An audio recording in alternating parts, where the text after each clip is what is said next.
And we are back with another year, another season, and another trailer. What's going on, guys? Carmine here, and we got this one super late, and that's to be expected considering the premiere will be in July, which is very unusual, but then again, Game of Thrones has been very unusual for a while now. With only 7 episodes, this will be the shortest season to date until next year when we get 6 episodes for Season 8.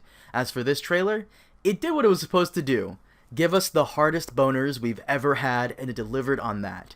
Unfortunately, we didn't get any cool songs other than the ones from the soundtrack, but I'm okay with that. If you're wondering what my favorite trailer song is, then it's got to be Season 4's trailer, Cities Lie in Dust by the Everlove, but this one has become a close second. Before we begin the breakdown, just letting you guys know, the Game of Thrones podcast after show, episode 2, was just released yesterday over on Preston's channel, or head on over to iTunes and SoundCloud to listen to it now.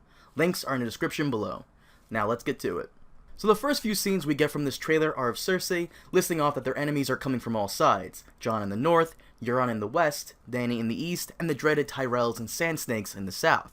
Now I don't know exactly who this is sharpening their sword, but if I had to guess, it could be Randyll Tarly, who is Sam's dad. He is supposed to appear again this season, and that could definitely be the case here, but I would also love it if this happened to be Sam sharpening the Valyrian steel sword he took from his father. Cersei really screwed herself over when she decided to Hiroshima the hell out of her enemies last season, but she has the money and men to throw at her enemies, so let's see if that works. And I gotta say, I really do love the giant map of Westeros she is thinning on. Clearly they spared no expense, and I also love how she says, "We're the last Lannisters." And then I'm here like, hey, wait a minute, and right after she says, "The last ones who count." That sounds about right. I'm also loving the shot of Tyrion and the dragons flying off, as well as Dany arriving in what appears to be Dragonstone, which I've always found unfortunate, mainly because I would have loved for her to have taken Storm's End, which is the Baratheon stronghold, because Robert took her father's castle, and now she's taken Robert's father's castle. So it would only make sense. It would be like poetic justice. We also get a shot of the Unsullied taking over a Lannister stronghold. Now, I don't know if this is some random place, or maybe even Casterly Rock, the Lannister main castle, but I do love the aesthetics here. If Game of Thrones does do something right, it is make sure places are unique enough to stand out. At first, I thought that the area they were fighting in could have been Dragonstone. Maybe Cersei placed some Lannister men over there just for the hell of it, but judging from the Lannister guard outfits, which are different, and so is the coloring of the material used for the buildings, this is definitely some other place, possibly Casterly Rock, or another castle along the eastern coast. The Lannister men stationed there are probably just castle guards or caretakers instead of the normal professional soldiers that we saw earlier with the cape and shield.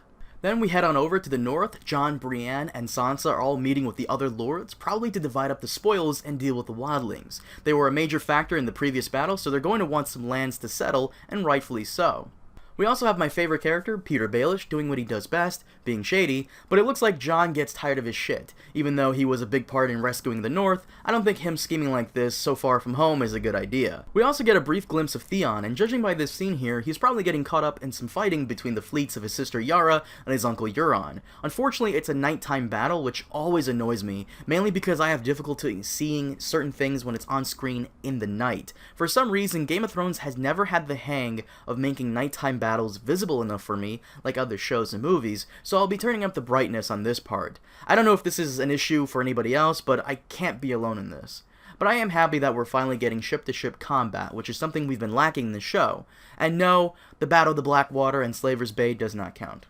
We also briefly see Melisandre back on what looks like Dragonstone. Having her and Dany team up would be insane and unexpected, but at the same time, I don't know if it'll work. We've all seen Melisandre use her charm on Stannis for 5 seasons, but when it comes to Dany, I don't think Melisandre will last too long, especially since Dany has experiences with people who use the dark arts.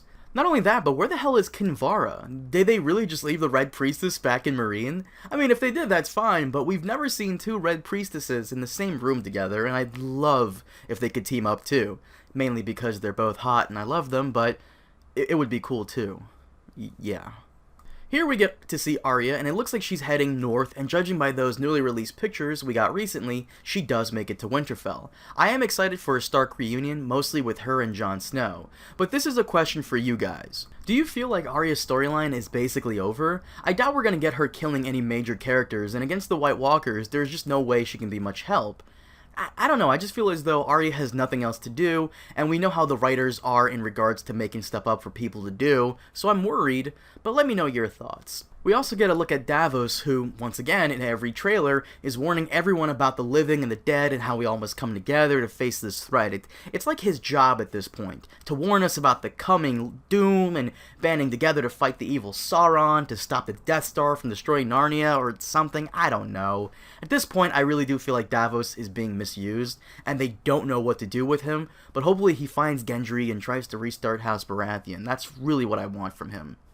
Next, we do really get some cool shots of the Fellowship of the North beyond the Wall. Now, we don't really know who is in this group, but we do know Jon Snow and possibly the Hound is a part of it. The leaks earlier did say there would be more other characters who are main characters a part of this expedition beyond the Wall, but we haven't seen them yet, so who really knows. But one of my favorite new shots of the trailer has got to be the mountain's new look. We've seen some leaked pictures of what the Kingsguard will look like, and I do love the black with silver, but I especially love the Zombie Mountain's new look here, and this is what I've wanted ever since we saw him in Season 5, Episode 10. I hate how his eyes could be seen and his mouth was always covered with cloth. I may be wrong here, but this may not be the mountain, but I hope it is. I hope they keep his face covered and the eye holes blacked out to keep the aura of mystery. It's how I envisioned him in the books, and in my opinion, it is something the show is severely lacking, the aura of mystery. Yeah, we'd all know it was the mountain under there, who else is that tall other than Preston, but the fact that the helmet would be blacked out and you couldn't see him through the eye holes would give you a sense of doubt, and that's enough to make it cool. And for a brief second, we get to see what looks like Jorah's arm reaching out. It seems he still has the grayscale, and it's definitely progressed quite a bit. Personally, I do like Jorah's character in the show a lot more than in the books, because he is more charming, in a sense, than his book counterpart.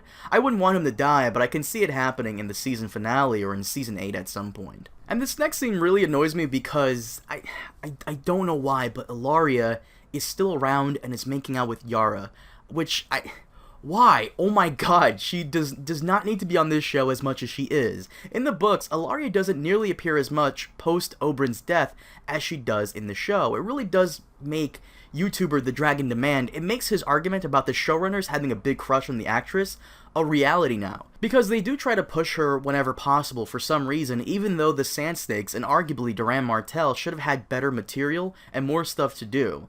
I just don't want to see anything Martell in the show anymore because of how bad they wrote them in and how centered it all was on her, even though her character has nothing big going on, but they'll be pushing for it anyways, regardless of the obvious fan backlash. It's just so dumb at this point. And finally, I just want to say I love the shots of the Dothraki getting in some fighting throughout the trailer, and that ending shot with them charging in with Drogon. Oh my god, it really was the best scene to end the trailer on, and I love that they're teasing big battles. They're also giving us more siege battles with the Unsullied, and ship-to-ship combat, which makes me super excited. But let me know what you guys think about the trailer. Did it deliver on what you wanted? What did you like? What did you didn't like? Let me know down below, and if you're wondering, we will be covering this trailer more in depth in the Game of Thrones podcast later on, so look forward to that. But be sure to leave some comments and questions down below, and we'll discuss it. But guys, thank you so much for watching. Be sure to hit that like button if you enjoyed, subscribe if you haven't, and consider supporting us on Patreon. For $1, all supporters receive exclusive content and early access to the Game of Thrones podcast before it's anywhere else. Guys, once again, thank you so much for watching, and I'll see you next time. Baba Booey.